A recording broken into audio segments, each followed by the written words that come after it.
Hi everybody. आज के इस लेक्चर में हम देखने वाले हैं कि किसी वेरिएबल का नाम हम क्या रखें। ओके, यानी कि सी हमें कुछ स्पेसिफिक रेस्ट्रिक्शंस लगा के कहती है कि आप किसी वेरिएबल का नाम कुछ पर्टिकुलर रूल्स पे ही रख सकते हो, अपनी मर्जी से कुछ भी नहीं रख सकते। ठीक है, हम रख तो कुछ भी सकते हैं, बट कुछ पर्टिकुलर क्राइटेरियाज होती है जिसको हमें बस सेटिस्फाइड करना होता है। इसमें सबसे पहला रूल है, a variable must begin with a character और underscore without any spaces. Okay, मतलब एक वेरिएबल का नाम जो है वो क्या होगा, वो हमेशा स्टार्ट किससे होगा, एक कैरेक्टर से होगा या फिर एक अंडरस्कोर से हो सकता है, और कोई स्पेस अलाउड नहीं होती वेरिएबल्स के नेम में। ओके, फर्स्ट रूल था ये। What is the second rule? इसका एग्जांपल आप नोट में देख लो कि अंडरस्कोर क्या है। Underscore is not treated like a delimiters. ठीक है, मैंने बताया था डीलिमिटर्स के चैप्टर में कि डीलिमिटर्स क्या होते हैं, जिसकी स्पेसिफिक मीनिंग्स होती है। तो यहाँ पे जो अंडरस्कोर है, सी में अंडरस्कोर की कोई भी स्पेसिफिक मीनिंग्स नहीं होती, मतलब यहाँ पे अंडरस्कोर जो है डीलिमिटर की तरह काम नहीं करता। जैसे मैंने एक एग्जांपल लिया है, मैंने लिख दिया है रेट ऑफ इंटरेस्ट। ठीक है, अब क्या है कि सी में हम इस वेरिएबल के नेम लिखने के टाइम में स्पेस डाल नहीं सकते। ओके, तो स्पेसिस नहीं डाल सकते, बट अंडरस्कोर डाल सकते हैं। तो हमने क्या किया, अंडरस्कोर डाल दिया, रेट अंडरस्कोर ऑफ अंडरस्कोर फिर इंटरेस्ट। इससे क्या हुआ कि रीडेबिलिटी बढ़ गई, मतलब हम इजिली समझ पाए रहे कि what is the exact variable, यानी कि क्या बता रहा है। जैसे कि आप मान लो कि आप किसी बैंकिंग का प्रोग्राम लिख रहे हो, तो आपको वहाँ पर रेट ऑफ इंटरेस्ट चाहिए होगा। तो रेट ऑफ इंटरेस्ट अगर प्रॉपरली आपको पता हो कि कैसे लिखना है, तो आप लिखोगे, आप कुछ इस ढंग से लिखोगे, मानो कि आपने लिख दिया RATEOF और इंटरेस्ट, मतलब आपने कोई स्पेस ना छोड़ी, ना ही कोई अंडरस्कोर दिया। तो यस, यू कैन, आप जान सकते हो उसको, लेकिन कोई दूसरा पढ़ेगा तो उसको थोड़ी डिफिकल्टीज होगी। तो रीडेबिलिटी के मामले में अगर आप अच्छा कोड लिखना चाहते हो तो underscore is the best option. Okay, क्योंकि हम स्पेसेस नहीं डाल सकते, तो अंडरस्कोर स्पेस का अल्टरनेटिव की तरह काम करता है। ओके, सेकंड है कि वेरिएबल की जो नेम होती है, ओके, वेरिएबल की जो लेंथ होती है, the length of the variable varies from compiler to compiler, but जो ANSI स्टैंडर्ड है, ठीक है, ANSI स्टैंडर्ड वो रिकॉग्नाइज करती है कि आप मैक्सिमम 32 कैरेक्टर्स अप्लाई कर सकते हो। जैसे कि मानो कि आपने नाम लिखा रेट ऑफ इंटरेस्ट, तो रेट ऑफ इंटरेस्ट में आप देख सकते हो कि रेट ऑफ इंटरेस्ट में 4 5 2 7 8 इधर हो गए, 3 11 14 एंड 17 लेटर्स है, मतलब ये अलाउड है। मतलब मैक्सिमम जो है कितने लेटर्स अलाउड कर सकते हो, 31 कैरेक्टर्स जो है अब ओवरऑल ANSI स्टैंडर्ड के हिसाब से वेरिएबल का नेम रख सकते हो। ठीक है, इनका इतना बड़ा नेम रख सकते हो जिसमें 31 कैरेक्टर्स मैक्सिमम हो। ओके, थर्ड वन इज कि वेरिएबल का name should not B, sorry मैंने यहाँ पे थोड़ा छोड़ दिया। ठीक है, it should not B should not be a keyword. ठीक है, ये कीवर्ड नहीं होना चाहिए।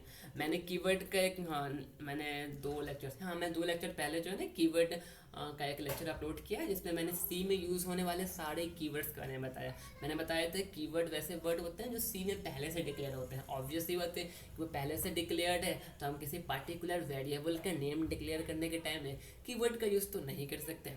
ओके, सो जब भी वेरिएबल का नाम रखो वो कीवर्ड नहीं होना चाहिए। हम ऐसा कर सकते हैं कि वेरिएबल का जो कीवर्ड्स होते हैं वो जनरली स्मॉल लेटर्स में होते हैं, तो अगर हम उन्हें कैपिटल लेटर्स में लिख दें तो ये चलेगा। लेकिन एग्जैक्ट टू कॉपी किसी कीवर्ड का नेम अगर आप वेरिएबल का नेम असाइन कर दोगे तो ये एक एरर देगा। ऑब्वियसली एरर देना चाहिए, बिकॉज हमें पता है कि हम कीवर्ड को बस यूज़ कर सकते हैं, उसे डिक्लेयर नहीं कर सकते। और जब हम वेरिएबल का नेम लिखते हैं मतलब एक डिक्लेरेशन कर रहे हैं, सो ये अलाउड नहीं है सी प्रोग्रामिंग में इन केस ऑफ कीवर्ड्स।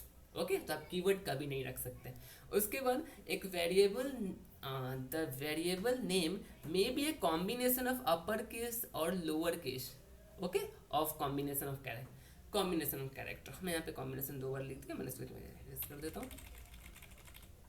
ओके, इसे कहने का मतलब क्या है कि वेरिएबल का नेम जो है आप upper case lower case letter, मतलब कैपिटल लेटर्स और स्मॉल लेटर्स दोनों में ही लिख सकते हो। जैसे मैंने लिखा है RAT, इसमें R कैपिटल है, बाद बाकी स्मॉल है, फिर अंडरस्कोर OF का O कैपिटल है, बाद बाकी स्मॉल, और फिर इंटरेस्ट मैंने सब कुछ कैपिटल लिखा है। या तो आप सब कुछ कैपिटल लिखो, सब कुछ स्मॉल लिखो, स्मॉल कैपिटल का मिक्सिंग करो, नो प्रॉब्लम। कैरेक्टर्स में आप कैसे भी लिख सकते हो। ओके, अल्फाबेट के कोई भी लेटर्स यूज कर सकते हो, there is no any restrictions on it. ठीक है, द लास्ट वन इज कि वेरिएबल नेम शुड मस्ट, ठीक है, should not be start with a digit, यानी कि हम किसी वेरिएबल का नाम डिजिट से स्टार्ट नहीं कर सकते। ऐसा कि इसमें लिखा हुआ है टू लेंथ, यहाँ पे टू एक डिजिट है और वेरिएबल का नेम स्टार्ट करने के टाइम में आप जो है डिजिट का यूज़ नहीं कर सकते। मतलब ये डिक्लेरेशन रॉन्ग होगी। जब आप इसे डिक्लेयर करोगे तो जब ये प्रोसेसिंग हो रही होगी तो आपको ये एरर देगा। ओके, तो हमेशा ध्यान रखना है कि वेरिएबल का नेम कभी भी डिजिट से स्टार्ट नहीं होना चाहिए। ओके, आप बाद बीच में डिजिट डाल सकते हो बट स्टार्टिंग में डिजिट नहीं डालना है। उसके बाद है blanks. Blanks and commas are not permitted. Okay, blank और कॉमा तो परमिटेड ही नहीं है। तो ब्लैंक्स हमने ऊपर भी देखा था कि ब्लैंक्स तो ऐसे भी नहीं आना है और कॉमास भी नहीं आने हैं। जैसे कि यहाँ पे मैंने एग्जांपल में दिया की कॉमा बुक, तो ये पूरी पूरी गलत है। Okay, this is the wrong name. हम किसी वेरिएबल का नेम जो है कॉमा डाल के जो है नहीं लिख सकते। इस के लिए हम जो है कॉमा नहीं यूज़ करते इन डिक्लेयरिंग अ वेरिएबल। हमें CSL परमिशन नहीं देता। लास्ट, तो कंक्लूजन क्या निकलता है? लास्ट जो है वो कंक्लूजन है। कंक्लूजन क्या है? ये कंक्लूजन है कि variable name contains only letters. Letters हो सकते हैं बहुत upper case and lower case, digit हो सकते हैं बट बिगनिंग में नहीं होना चाहिए, और अंडर स्कोर हो सकते हैं। अंडर स्कोर कहीं पे भी कुछ भी हो, नो प्रॉब्लम। डिजिट डिजिट हो बट स्टार्टिंग में नहीं होना चाहिए। जैसे कि अगर आप यहाँ पे लिखते हो, ठीक है, मैं एक लिख के बताता हूँ। तो 8 हो गया वैसे। ओके, अगर मैं लिखता हूँ समथिंग एग्जांपल देके, मैं क्या लिख दूँ? मैं लिख देता हूँ नेम, NAME, नेम 2। ओके, और मैं यहाँ पे अगर थोड़ा स्मॉल लेटर DF डाल देता हूँ समथिंग, तो ये एक नेम वैलिड है। ठीक है, this name is valid example. Okay, एक एग्जांपल है नेम 2 DF। ओके, तो यहाँ पे starting with small letter, no problem. Number जो है बीच में आया है, शुरू में नहीं आया है, चलेगा। और कैपिटल लेटर स्मॉल लेटर लिखे, नो प्रॉब्लम। स्पेस हमने कहीं नहीं दिया है, नो प्रॉब्लम। ओके, मतलब ये एक वैलिड नेम है। तो नेम कैसे वैलिड होती है? तो वो हमेशा स्टार्टिंग विथ अंडरस्कोर से हो सकता है या फिर किसी लेटर से हो सकता है। दूसरा कि डिजिट स्टार्टिंग में नहीं होने चाहिए। तीसरा, स्पेसेस या ब्लैंक्स या फिर कॉमास ये सब अलाउड नहीं है। डीलिमिटर्स जो होते हैं वो भी अलाउड नहीं होते। ओके, और उसके बाद जो है कोई कीवर्ड यूज़ नहीं कर सकते। और फाइनली आप इन सब रूल्स को फॉलो करोगे। और लेंथ जो है वो लेंथ 31 कैरेक्टर से ज़्यादा नहीं करना है अगर आप ANSI स्टैंडर्ड को फॉलो कर रहे हो। तो अगर आप पर्टिकुलर कंपीलर की बात करो तो कंपीलर के हिसाब से वेरी करता है। तो अगर आप पर्टिकुलर कंपेयर में यूज़ करना चाहते हो तो आप इसके इंस्ट्रक्शंस पढ़ के समझ सकते हो कि is it a valid name और नॉट। ओके, अब हम समझते हैं कुछ एक्सरसाइज है मैंने आपके लिए ड्रॉ किया है। क्या ये आप इसको करना चाहोगे? ऑब्वियसली करना चाहोगे। ठीक है, आपके पास 6 क्वेश्चन है। ठीक है, पहले में लिखा हुआ है स्मॉल में सब कुछ कैर, फिर लिखा हुआ है लेंथ, फिर लिखा हुआ है वाइल, फिर लिखा हुआ है लेंथ 2, उसके बाद लिखा हुआ है length space of square, and finally 6 number जो है वो 2 लेंथ है। इसमें से कौन कौन से गलत है, कौन कौन से सही है, ये आपको बताना है। आपके पास 2 सेकंड का टाइम है। वैसे आप पॉज करके सोच सकते हो, वैसे 2 सेकंड है, आप पॉज कर लो। ओके, तो अब मैं बताता हूँ। आई थिंक आपने सोचा होगा और सही गेस किया होगा। तो इसका जो आंसर है, इसका आंसर है 2 and 4 ओनली। क्योंकि कैर फर्स्ट है, वो एक कीवर्ड है। मैंने बताया था कीवर्ड के लेक्चर में, जैसे कीवर्ड लेंथ ये परफेक्टली अलाउड है बिकॉज यहाँ पे सारे लेटर अपर केस में, नो प्रॉब्लम। कोई स्पेसेस नहीं है, चलेगा। कोई नंबर नहीं है, चलेगा। मतलब this is a valid name. File नहीं ले सकते, ये फिर से एक कीवर्ड है। लेंथ 2 ये चलेगा। क्यों चलेगा? बिकॉज लेंथ में स्टार्टिंग स्मॉल लेटर से हो रहा है, चलेगा। कोई हमने स्पेस डाला है? नहीं। कोई कॉमा है? नहीं। कोई एक्स्ट्रा कीवर्ड है? नहीं। कोई डिलिमिटर है? नहीं।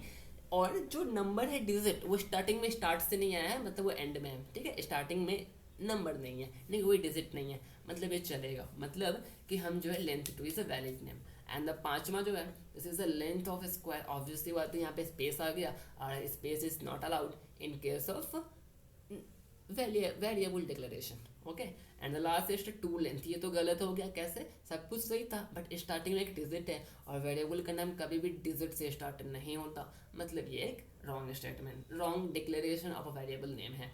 तो आपको ये ध्यान रखना है which is the right and which is wrong, कैसे डिक्लेयर करना है, कैसे डिक्लेयर नहीं करना है। तो आपको इन बातों को एकदम डिटेल्स में ध्यान रखना है। कुछ बस 7 रूल थे, रूल तो 6 ही थे, 7वां कंक्लूजन था। आपको इसको ध्यान रखना है और फॉलो करना है। इससे आप जो है ईजिली किसी वेरिएबल का नेम डिक्लेयर कर सकते हो जिससे एरर्स नहीं आएंगे। और समझ में आए? ऑब्वियसली समझ में आया होगा। तो ठीक है, keep watching and keep learning.